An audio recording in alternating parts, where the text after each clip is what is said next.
Hey, if you are on here and you can hear me, please let me know in the comments. I'm not looking like my mic is on at the moment, so please let me know. Just give me a thumbs. Okay, perfect. You can hear me. All right, sorry about making you guys go to a different link.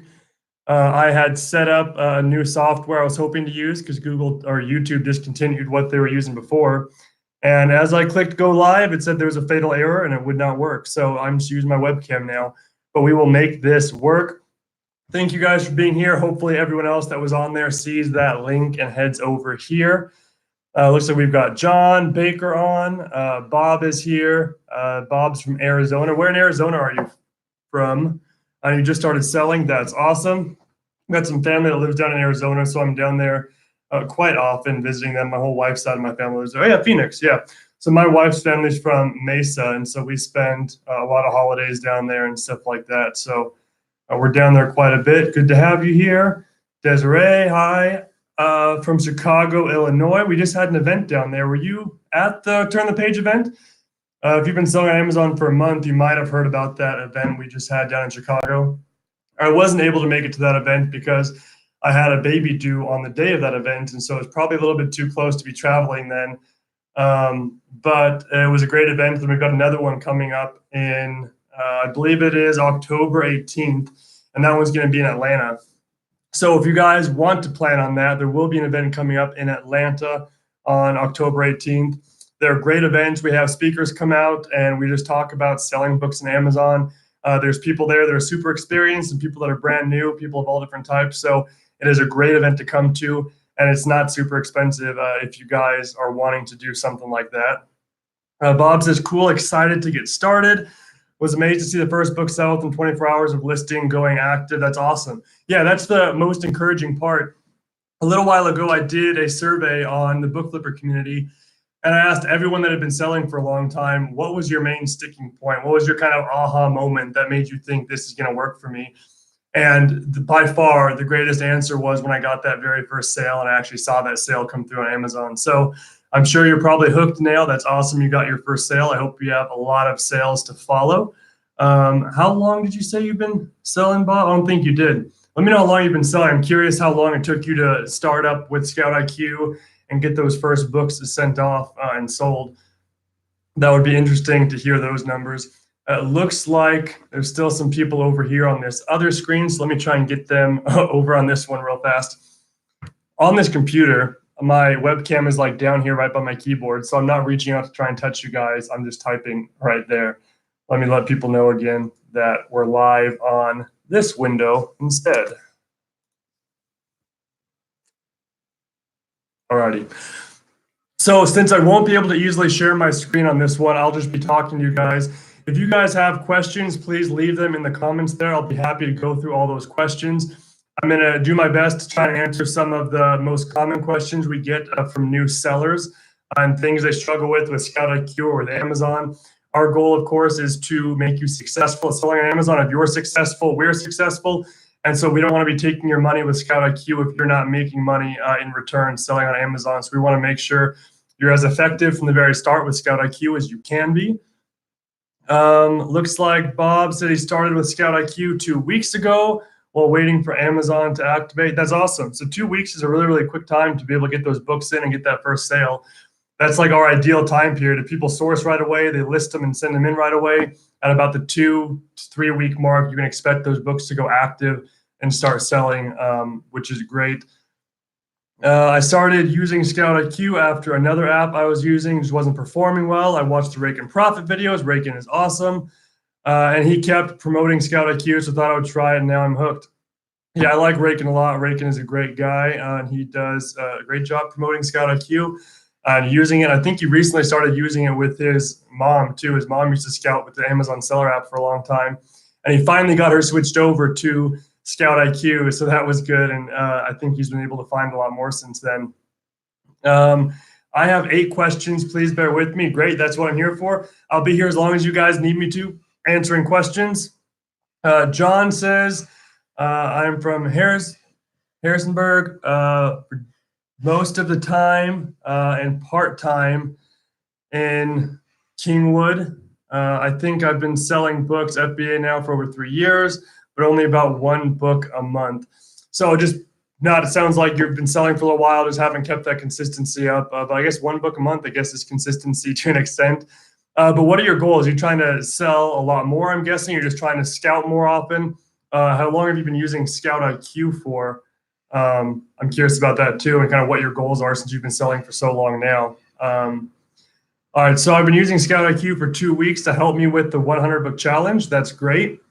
We created the 100 book challenge because I think it really, really helps to start out with a goal. And that's what helped me when I was getting started. That's how Caleb got started.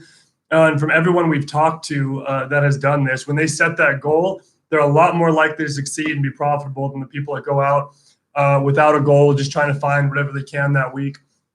People can be successful that way, but there's definitely value in setting a goal and knowing what you're after every single week. It doesn't have to be 100 books. It could be 20 books. It could be 15 books, or it could be 200 books. That depends on your time, what's available, and what's available in your area. But for all of you just getting started on Amazon and just getting started with ScoutIQ, I recommend you go check out the 100 book challenge.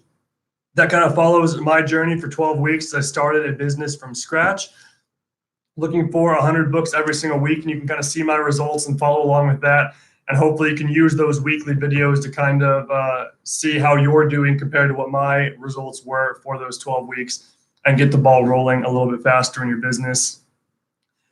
So Bob says, activate pro account. ScoutIQ makes a huge difference. Kudos to you guys for adding ISBN and cover scanning, nice new features. Yeah, we're extremely excited to get those features out. We had those features for a little while, and then right before we released those to you guys, there was a major update with the platform the app is built on, and it kind of made a lot of those features not work anymore, so we had to rebuild some of those. But finally, those features are out. That's for those of you that have not seen those yet. If you go to ScoutIQ, you hit the scan button.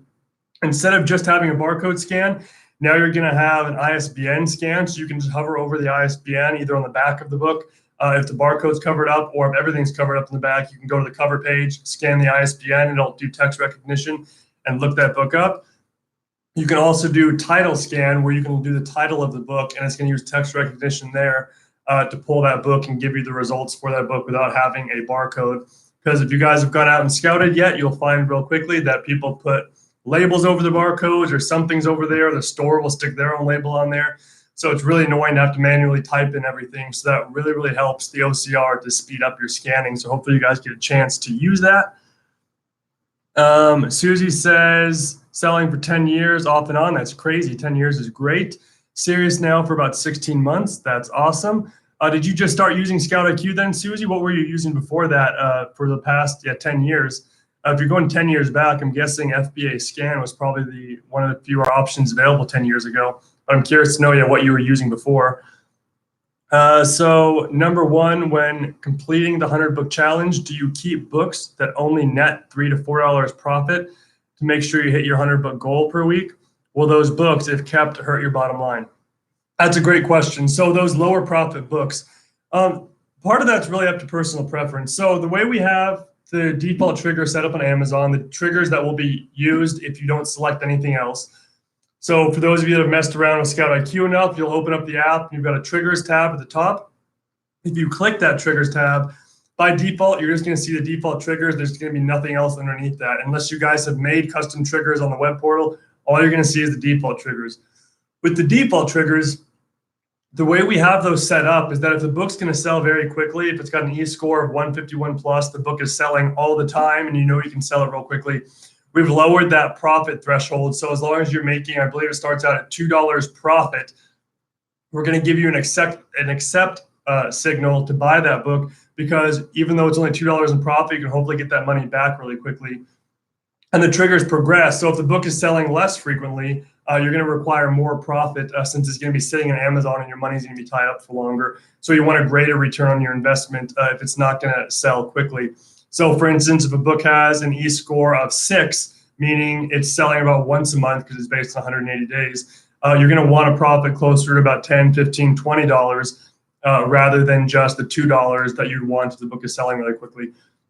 So you can do it either way. When I was doing the 100 book challenge, I based my decisions off of ROI. So if I saw a book that was selling really quickly and I could make $2 profit, as long as it wasn't costing me more than $2 to purchase that book and I could still make $2 profit, 100% return on my investment, then I would go for that book. But for instance, if the book was going to cost $3 and make me $2 profit, that's not going to be 100% ROI. So I would pass on those books. So that's kind of how I made my floor threshold. Some people make it higher because they just want that higher profit margin to skip out on those lower end books. But you still can make profit with those books. It's just majority of what you're going to sell is going to go back to Amazon and fees, but you'll still make $1 or $2. So I still recommend going with those books starting out, as long as your ROI is about 100% is what I recommend. So you can do those, but mess around with it, see how well those books sell. A while ago, Caleb did a survey of, I think it was his own business and a couple other businesses, to basically see where their profit was coming from. And on one of the larger businesses he looked at, the 80-20 rule pretty much applied here. So like 80% of the books they were sourcing were those lower priced books. And those are only accounting for less than 20% of their total profit for their business. So the majority of their profit was coming from those 20% higher end books that they were listing. So there's definitely something to be said about finding those higher end books. They take less time normally. You can just list fewer books, and your profit will still stay relatively the same, just listing those higher priced books. But like I said, when I was doing the 100 book challenge, I would do those lower end books as long as my ROI was 100% or greater. Number 2, if low profit books hurt your bottom line, what number profit per book should we be shooting for? So it depends on like what you said, what hurting your bottom line actually means. As long as you're making money on those books, it's going to be a lot lower profit margin, but you're still making money back on those books. So it's not necessarily hurting your bottom line, but your expenses will be greater because there's a lot of fees going back to Amazon, or your fees will be greater selling a $12 book versus selling a $40 book. But as long as your ROI is good, as long as you're still making money on those books and they're selling quickly like they're supposed to, I don't see much of an issue buying those lower priced books. But again, like I said, people have different preferences on this, and some people just choose to avoid those books. I think my average list price for the whole 100 book challenge is about $20. So even though I would buy those books, those didn't make up the bulk of the books that I listed, because the average list price or average sale price was around that $20 mark. So I was listing more profitable books as well. I wasn't just doing those low end books. John says, I used FBA Scan for a short period a couple of years ago. Just picked up ScoutIQ a couple of weeks ago through Romer. Romer's also an awesome guy. Still haven't taken time or opportunity to hunt and list.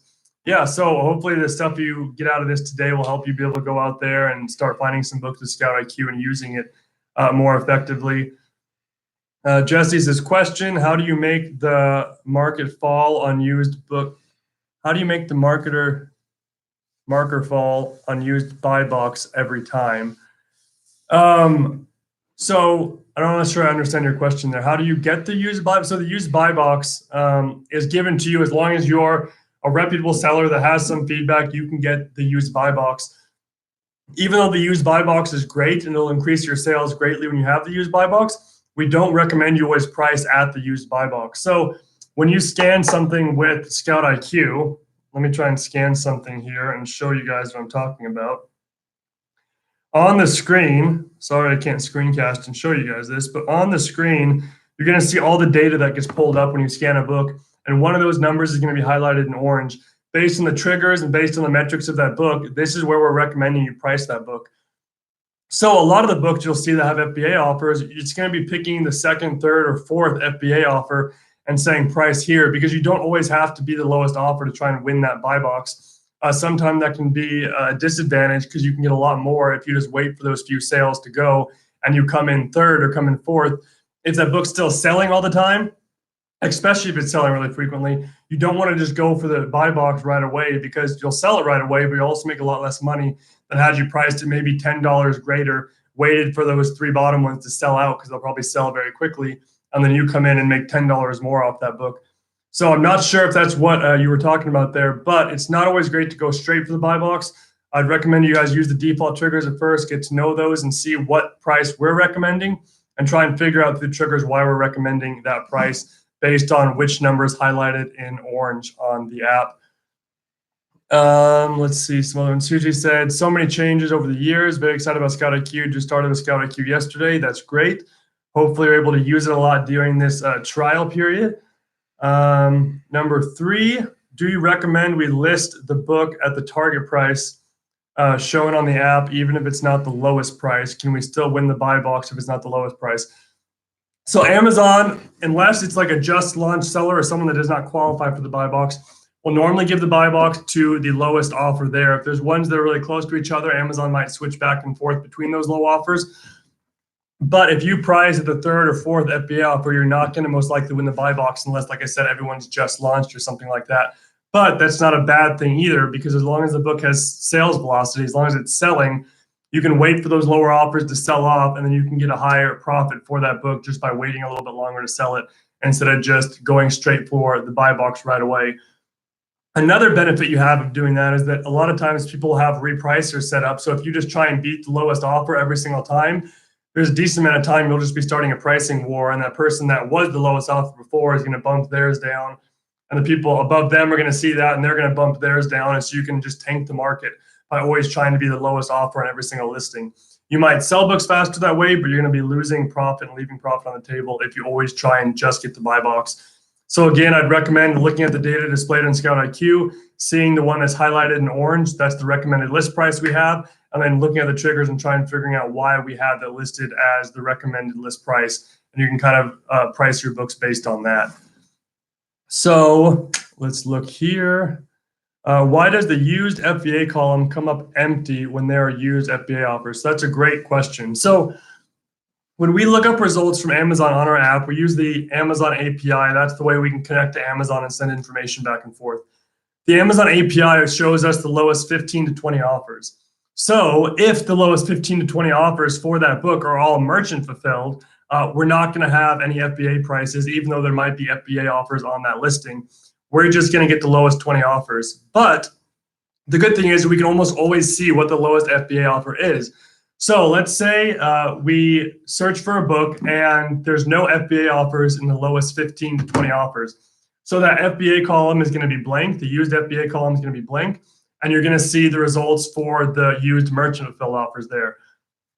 If the used buy box at the very bottom is more than those merchant fulfilled offers on the side, it's almost guaranteed that used buy box is actually the lowest FBA price. So even though we don't get the lowest FBA price if it's not in the bottom 20 offers, we can still see the lowest FBA price the majority of the time by looking at what that buy box is. So we can base the price off that buy box instead of just looking at the merchant fulfilled offers. So whenever you scan something, you see nothing in the FBA column, the used FBA column, check the used buy box. If it's more than the merchant fulfilled offers listed there, you can almost be guaranteed that's actually the lowest prime price. If you click the Amazon button and you click through and actually go to Amazon to look at the listing, you'll be able to see that there, and you'll probably be able to see that the lowest prime price is indeed the used buy box on the app. So that's kind of our way of seeing through the data that Amazon gives us, even though they don't sometimes give us the FBA offers if there's more than 20 offers available in merchant fulfilled that are lower. If that makes sense. If not, please let me know. I'll try and explain that better. Why is it that orange highlight falls on certain prices? Great question there. So it's a bummer that I don't have screen share right now. But if you guys I'd recommend you all go to, if you can do it in a new tab right now, that's great. If not, do it right afterwards. Go to your portal online. So go to app.scoutiq.co, log into the online portal, and you will be able to see triggers. Click on the triggers tab. You're going to see the default triggers. Click on that, and you're going to see the default triggers open up. You will not be able to edit the default triggers. The way we make it this way is so you don't go in there, edit stuff, and then you're out scouting and figure out you messed something up and you want to go back to the default. There wouldn't be any way to do that. So we make the defaults, they can't be edited. If you do want to edit those default triggers, you can hit make a new trigger set on that same page, and then at the very bottom, hit restore to default, and it'll fill out all those values with the default triggers. That's a custom trigger set for you, and you can make all the changes you want to. So it'll save you some time if you do want to make a few edits to those default triggers. But as I was saying, go to default triggers, open those up, and take a look at those. Triggers I know are new. If you've never used a scouting app before, or especially if you've never used ScoutIQ, triggers are probably a new thing for you. And if you're anything like me, when I first started, triggers did not make sense. I did not understand how it was picking those prices, why it was picking those prices, etc. So if you look at the very first one, this is going to be your very first trigger. If you look there, it's going to say e-score of 151 plus. So basically what this is saying is that whenever you scan a book, it's going to look at the e-score. If the e-score is 151 plus, meaning it's sold over 151 days in the last 180 days, so it's selling basically every single day. If e-score is 151 plus, it's going to look at this first trigger set, okay? If there's no e-score available, because we don't have e-score in every single book, we have one is, I believe, ranks probably about 100,000. So if it doesn't have e-score, it's going to look at rank. And so that's how it's going to pick the prices for that book. So if e-score is 151 plus, it's going to fall into that first trigger category. And if you look over the first trigger category, you're going to see it's going to look at FBA offers number 4 or greater. Since that book is selling all the time, it's going to have you price the book a little bit higher, like I was talking about, instead of just shooting for the lowest price. Since it's selling so often, you can ask for a higher price, wait for those bottom offers to sell out, and get a higher price. So it's going to look at the 4th FBA offer, I believe, in trigger number 1. And then it's going to say profit needs to be $2 or greater, or $2, yeah, $2 or greater for it to say accept. So when you scan a book, it says 151 plus. The app is going to say, let's look at the 4th FBA offer. If the 4th FBA offer shows a profit of $2 or greater, it's going to say accept in that book. If you scan a book that's 151 plus e-score and it's looking at the 4th FBA offer and it's saying that you'll only make 50 cents on that book, it's going to show reject. As you go down that list, keep looking down that list and see how the logic works. You'll see that, like I said, when it shows e-score of 6, it's going to raise your profit. So if e-score of 6, it's most likely going to be looking at the merchant fulfilled offers now, not the prime offers, because as a book slows down in sales, your prime offers and your merchant fulfilled offers are going to be closer together. If a book's selling more often, you can see a greater difference between prime and merchant fulfilled offers. So it's going to look at the merchant fulfilled offers and it's going to say, hey, if we cannot make at least $15 off this book, since it's not selling very often, we're going to say reject. If you can make 15 or greater, we're going to say accept. Hopefully that makes sense. It probably would have made a lot more sense if I was able to have that up on the screen here. But again, you guys can look at that in your portal and let me know in the comments if you want me to explain that a little bit better. But that was a great question. Number 4, I haven't noticed much difference in the speed using the database versus live mode. After I download the database, does the app default to using the data versus live, or am I missing a step? So go into your settings on the ScoutIQ app, and you're going to see the 3 different options there. You can choose database, database plus live, or live only. So database, as you'd guess, is just going to look at the database. It's not going to look up anything live. Database plus live is going to default to the database first. If it's not in our database, it's going to look it up live. That's what I recommend everyone goes with if they can have their data on their phone, is use data plus live. That way you're not using your data and you're getting faster scans going through the database, and 99.8% of your books are going to show up through the database. And those few that don't, it'll automatically look those up live on Amazon. So that's what I recommend you guys go with. And then live only, of course, is as it states, it's not going to touch the database. It's just going to do live.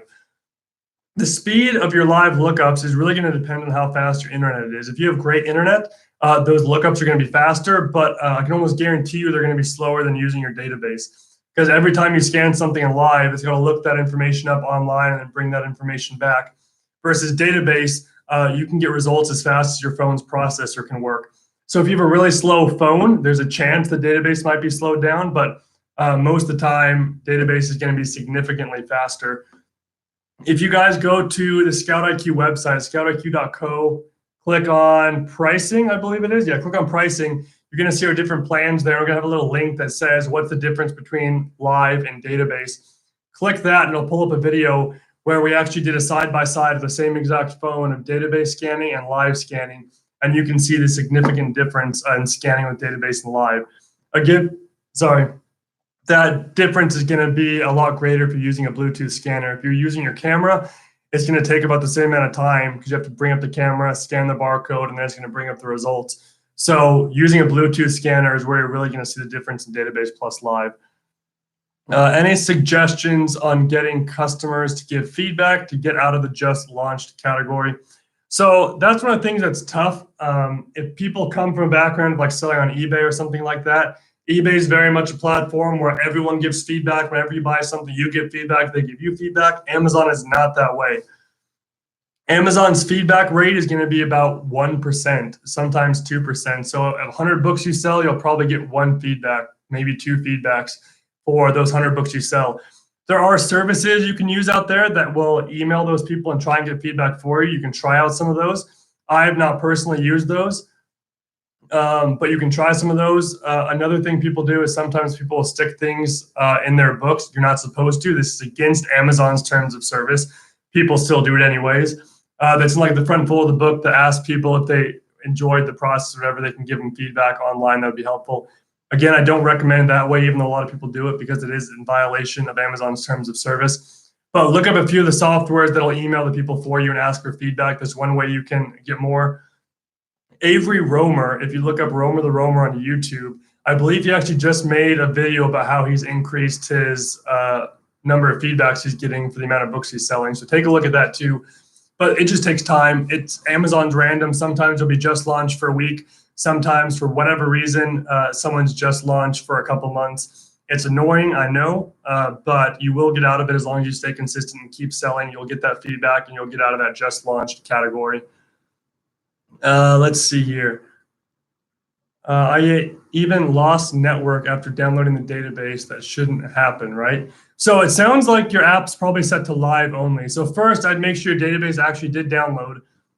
When you're downloading your database, it is a bigger file, so I recommend you're on Wi-Fi, and I recommend you do not turn off your app or change from the app. So when you hit download, leave it there, leave it all on that screen until it says it's completed downloading, and then hit that test database button and make sure it comes back and says successful. If that works, then your database is downloaded. Then make sure in your settings it's set to database plus live, and you shouldn't get that network error. Or actually, I'd recommend putting on database only at first. And if you get a result, you can be positive your database is working. So try those things and see if that fixes it for you. Just saw I was still on the live only model. Thanks for the tip. Oh, okay, I should have read further. It looks like you figured that out. That's great. Just switch database was live, and whoa, is that fast? Yes, there's a big difference. It's funny, when we first started ScoutIQ, I was like, is there really that much of a difference? I mean, it's a couple seconds. How much difference does that actually make? But for those of you that have gone out and scanned 1,000 or 2,000 books, that couple second delay really adds up when you can keep scanning through a database and going extremely fast versus having to scan, wait a second, result, scan, wait a second. That really adds up, and database is a huge help, especially if you've got spotty internet connection, which it seems like somehow most of the time we do at libraries or thrift stores. So I recommend you guys check out database if you haven't. I had a situation where the app told me a book was worth an insane amount of money, $992. When I got home and added it to Amazon, it was worth only $8. So this is a great question. You'll scan a lot of books and you'll get excited right away. It'll say accept on your phone, and then you'll see a crazy list price. It'll say, hey, this book is worth $2,000. This book is worth $700. What's happening most of the time is there are a few books that actually are worth a lot of money. You can see how often the book is selling and stuff like that, and you can look at the Keepa chart. So there are books that are worth $800 and do sell consistently at that. But more than likely what is happening is that there probably weren't very many offers on that book. One of the lower offers sold out and someone's repricer took over. They priced their book at $999. Something like that. A lot of people will list all their books at $999, and then they'll go through later and reprice those books. They listed at that price. That way they know it's not going to accidentally sell for less than it's actually worth, and they can go back through and reprice all those books. So most likely lower offer sold off. Someone listed their book at something like $999, and then the other repricers matched that price. And so now you have a book, like you said, that normally sells for $8, and all the prices on it are listed at $800 or $900. So here's the thing with those books that is good. So when it's looking when it's giving you an accept on those books, most of the time those books are still worth it to buy, because what you can do is actually play the system a little bit, play the game a little bit. The book's normally worth $8. Everyone else is on that listing for $800. You come on that listing at a reasonable price. Let's say you even list it for $20. Someone's going to come to buy that book as long as there's still sales volume for that book and the book is selling. They're going to see your price at $20 and everyone else $800 or $900. And guess who's going to get that sale? You are. Or you're going to bring the market back down to you and everyone else is going to match your price. Now the market, you've raised it, and everyone's at $20, $21, $22 for that book that previously had sold for $8. So most of the time, not every time, but most of the time when you get those false accepts, when it's super crazy high prices, they're still worth buying. You just have to list it at a more reasonable price, and there's a good chance you'll still get that sale there. Hopefully that answers your question, but yes, it's a good thing to look out for when you're out there. Majority of the time when you see crazy prices like that, sadly, it's not true, and you have not struck the jackpot. But occasionally there are books like Margin of Safety. This shirt that I'm wearing right here that we made, we're not selling this shirt, we're just giving the shirt away. We only made a couple of them just for fun. But if you scan the barcode on this shirt, this is a barcode, it's going to come up with the book Margin of Safety, which is one of those books everyone's always looking out for because it does sell consistently, I believe around $800, and it sells all the time. So if you find one of those books, you can actually get $800 for that book. Do you want us to email you those instances where the app incorrectly displays data? So the app, like I said, is not actually incorrectly displaying data. It's displaying exactly what's on Amazon. Amazon, like I said, people have just priced it incorrectly. False accepts. Okay, so yeah, you just responded there. There's a lot of tips and your explanation. Thank you. Great. So yeah, so it's not actually incorrect data on our part. We're just dragging that information in from Amazon, and that's what's actually listed on Amazon at the time. Bob says, thank you. So far, I've been sourcing at thrift stores and only one large book sale. What other locations would you suggest? So thrift stores are a great way to source. When you guys go to thrift stores, I highly recommend you try and talk with some of the employees there, some of the people that are stocking books there. Because the way you can one-up other people doing this is anyone that has a smartphone can be selling on Amazon.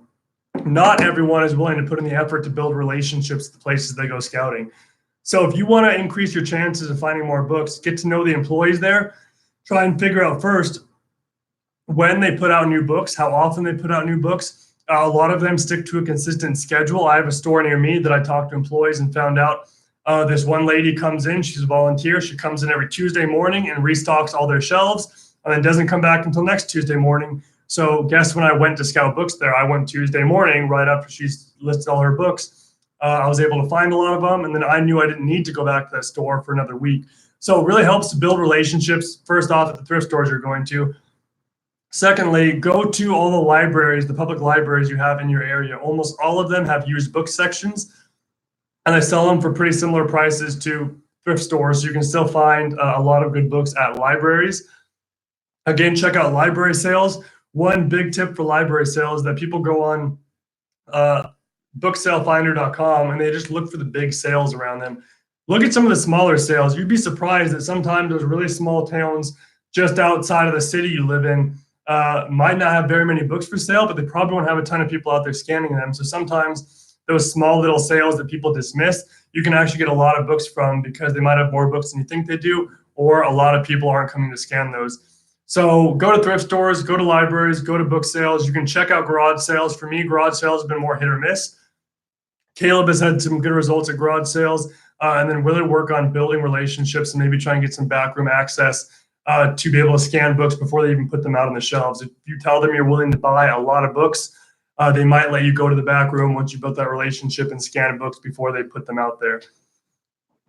Let's see, 6 on the same topic. Okay, never mind. Got that one. Thanks. All right. Share your tip, sticker tip. That was huge. Yeah, this is another thing. So when I was doing the 100 book challenge, one thing I noticed right off the bat that I noticed before is that almost all thrift stores put stickers of some sort on their books. That lets them know how long that book has been on the shelf. Sometimes those stickers are white with just a date on them. Other times they're a colored sticker. Most of the stores near me use colored stickers. And so I started noticing when I go into stores that there's like pink stickers, a lot of the books. Some of them had orange stickers. Some of them had blue stickers.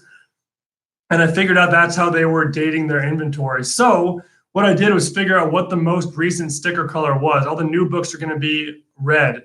And so I'd go through and I'd skip everything that wasn't red. And the reason I do this is because, especially out here in the Denver area, most likely people had gone through and scanned all those older books already. If the book had been on the shelf 3-4 weeks, there's a chance I'd find something profitable, but there's a lot less likely of a chance I'd find something profitable there than I would at the brand new books. So I could go to that store, scan all the red ones. I'd skip a majority of the books because only I'd scan the new ones. I figured out I'd be taking away almost the exact same number of books I was taking, scanning everything. And then I'd know when I go back to that store if I've already scanned those books or if I haven't yet scanned those books. So pay attention where you go, see if there are stickers or some type of date on your book. because the worst thing you can do is go to a store, scan everything, go back to next week and scan everything again, and you're scanning 90% of the books you just scanned last week. It's a huge waste of your time. And if you want to get your time down consistent, if you want to lower the amount of time you're spending for the amount of books you're bringing back, you have to do these things where you can optimize yourself and not scan the same book twice and build those relationships so you know when the new books are coming out.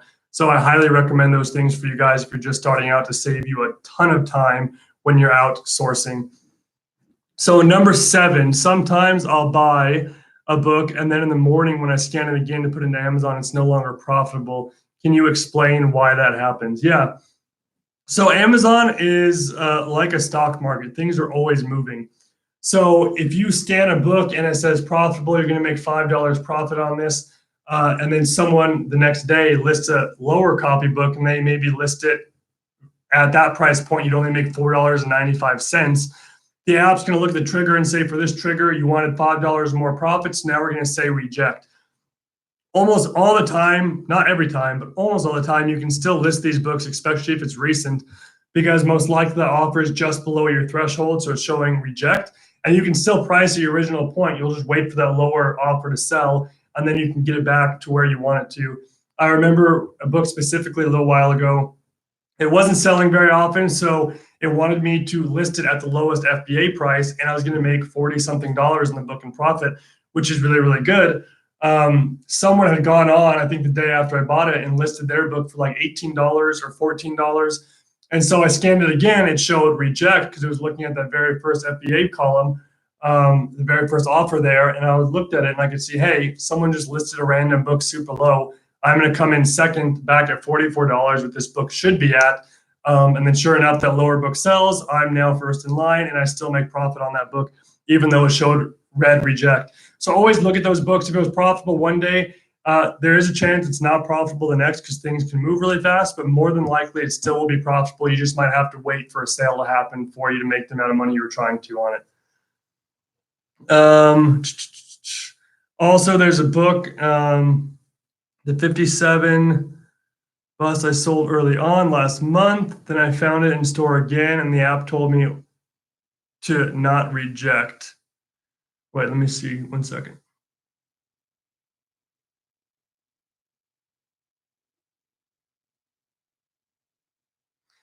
So it sounds like maybe you had a book that was a reject, and then you went back and then it was an accept after that. Oh, okay. App told me to reject. Sorry for the typo.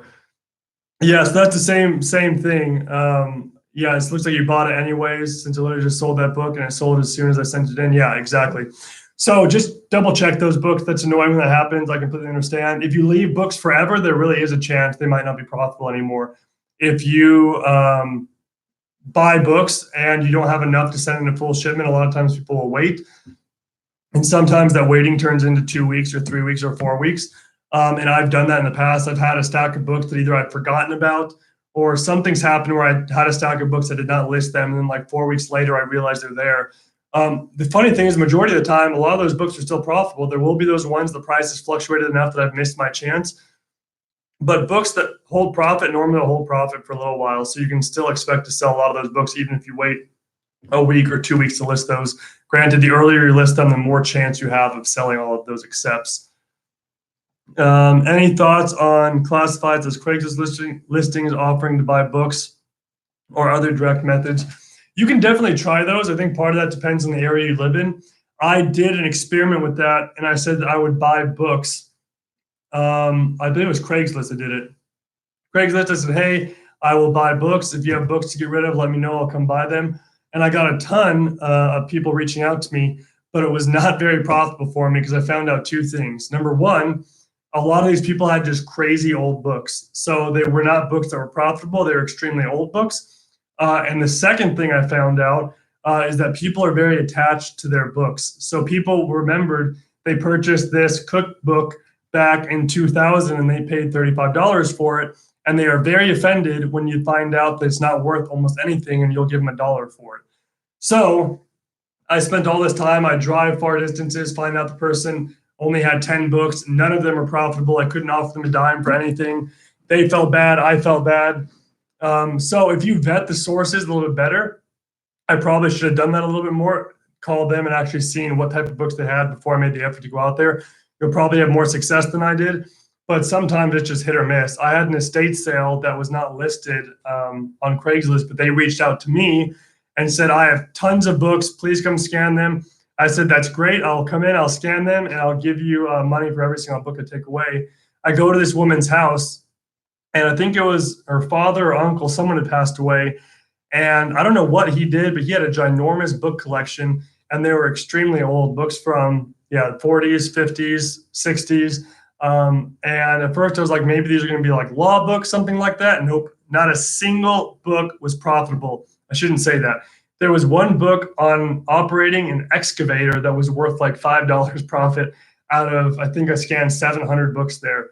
So she was super disappointed when I had to go to her and say, sorry, I can't buy any of these.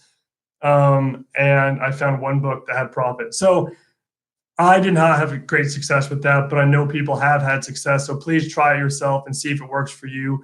You might have great leads come through that using Facebook Marketplace or Craigslist or something like that. Let's see here. Great. So let me know if you guys have any other questions. If you guys just started your trial, you'll have 14 days for your trial period. I'm going to do these webinars. I do them every Thursday. So if you have questions come up in the following week, please either email us. You can always email us. You can always look at the Book Flipper community group. Please join that if you have not yet. There's 10,000 members in there, and it's super helpful. And also, if you come back next Thursday, bring your new questions that you've had throughout the week, and I'll try and make it so it works next week properly, and I can actually show you guys screen share and walk you through the app and the triggers and stuff like that a little bit better. Do you put more weight on any one criteria, eScore, profitability? eScore and profitability in combination. I use eScore to find out if it actually is profitable. And like I said, the lower end books I base off ROI. So eScore is critical because eScore, I didn't really explain this at the beginning for those of you that don't know, but eScore is based on the past 180 days. So we don't know how many books in a day are sold for a specific title. Amazon does not give us that information. We can tell, however, if at least one book has sold.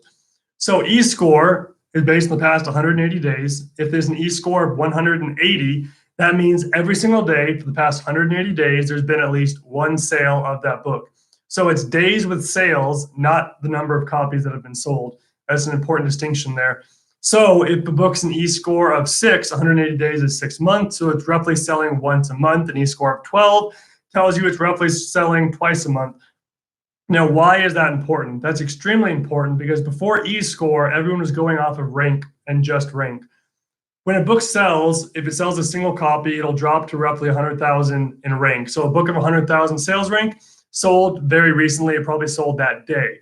If it takes 5 days, and about 5 days later, if it hasn't sold again, it'll reach about 1 million sales rank. And then after a month, it'll be about 2, 3 million, and it goes up from there. The problem with that is that you might scan a book and see that it's 6 million sales rank. You'll say, this book has never sold. I'm not going to buy this book, and you'll pass on it. But if you scan that exact same book right after it had a sale, it'll show a rank of 100,000. You'll say, hey, 100,000, this book is selling all the time. It's great. I'm going to buy it. You go home and figure out that its sales rank was 6 million before, and the book has sold once in the past 6 months, and it's probably not at all worth what you paid for it. So eScore gives you kind of eyes to see past rank, and that same book, even though it shows a rank of 100,000, it would show an eScore of 1, and so you wouldn't be duped into buying that book thinking it'll be profitable when it actually isn't. So eScore is definitely what you want to base everything off of. Most of our books have eScore, and then you want to use eScore to make sure that book is actually profitable. Are there any other Facebook groups you recommend for us to join for book reselling? The Book Flipper community group is our main group. That's got almost all the information you could need in it. If you guys use Accelerlist to list, that's the listing tool we recommend. Accelerlist has the Accelerlist support community. That's another good group for Accelerlist related questions, especially if you have questions relating to the Dymo printers. We do have a ScoutIQ support group. You can use that, and ScoutIQ support is more specific to ScoutIQ questions. The Book Flipper group is more book flipping in general, but both groups, you can find good information on there. I think we have 4,000 or so members in the ScoutIQ support group. So there's still quite a few members and activity in that group as well. So those 3 groups are good. And I'd recommend those. And there's so many FBA groups you can join and check out and see if it's helpful for you. Let's see. Love the Book Flipper University. Also, you and Caleb opened my eyes. I really appreciate the work. Thanks so much. Yeah, thank you. So if you guys want to check out Book Flipper University, if you're a ScoutIQ user, you get 50% off of it. And the real reason we're charging for that course, we went back and forth forever if we should charge for this course or not. We wanted to put together a course that taught people how to list and sell books on Amazon from beginning to end. When you buy ScoutIQ or you get the ScoutIQ app, we show you how to use ScoutIQ and everything involved with ScoutIQ, of course, completely for free because you're using ScoutIQ. Selling on Amazon is a whole different animal because there's so much more involved than just the ScoutIQ app. So we put together Book Flipper University that starts out telling you what book flipping is, where you find books, how you find books, how to scan books, everything up to listing those books, and then tracking your sales. We did it in a week-by-week format so you can follow it and learn how to sell on Amazon. We were going to offer it for free, but one of the biggest problems with offering a course for free is people think if it's free, it's not valuable, and if it's not valuable, it's probably not worth my time to go through it.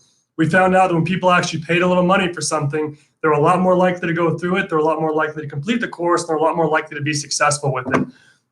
But we did not want to charge like $997. It seems like everyone's charging for a course these days. So if you go to bookflipperuniversity.com, you'll see it's for sale for $197.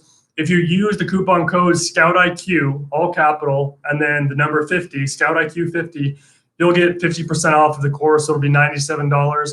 And then we have a 100% refund guaranteed too. If you do not like it, you're not happy with it, whatever the case may be, just shoot me an email and I'll be happy to send you a full refund for the course. So if you're using ScoutIQ, check out Book Flipper University, $97. And if you don't like it, we'll give your money back, guaranteed. But hopefully that'll help you if you're brand new to learn the entire process. YouTube has all the information you can find too, completely free on YouTube. You'll have to pick and choose what information you want and who you want to get it from and everything else there. Book Flipper University is hopefully more succinct and in order manner you can get the information so you can get a faster start with your business. But completely up to you guys. People learn on YouTube all the time, but hopefully Book Flipper University can help expedite that process. Thank you for the kind words on that, Bob. Feature list. A feature list to allow ScoutIQ to keep track of books it recommended to accept and allow me to scan once and pass to Accelerlist. Yes, this is a feature request we get all the time. It's something that might definitely be available in the future. We don't have a release date for something like this right now, but we are looking into ways that we can better allow people to list and use ScoutIQ and use them together. So it's definitely something on our minds. It's definitely something that in the future you'll see something along those lines that'll help you list more efficiently. But right now, that is not a feature we have coming out at the moment. But thanks for that feature request. Lesson, pricing alone will pay for the course. Yeah, so pricing is a huge thing. People get wrong at the very beginning because they don't understand how to price a book effectively. And of course, if you don't price your book properly, you're either going to lose money, or either way, you're going to lose money. You're either going to sell it for less than it's worth, or you're going to price it too high and not sell the book and not get anything off of it. So learning how to price effectively is huge. And we do have a great thing on pricing in Book Flipper University if you guys do go down that route. But if you guys don't have any questions, thank you guys for being here. Again, next Thursday, the exact same time, if you are still a trial member, you will get an email and you can come back to one of these live streams and I will have my screencast working so I can walk you guys through this a little bit easier next time. So thank you guys for being here.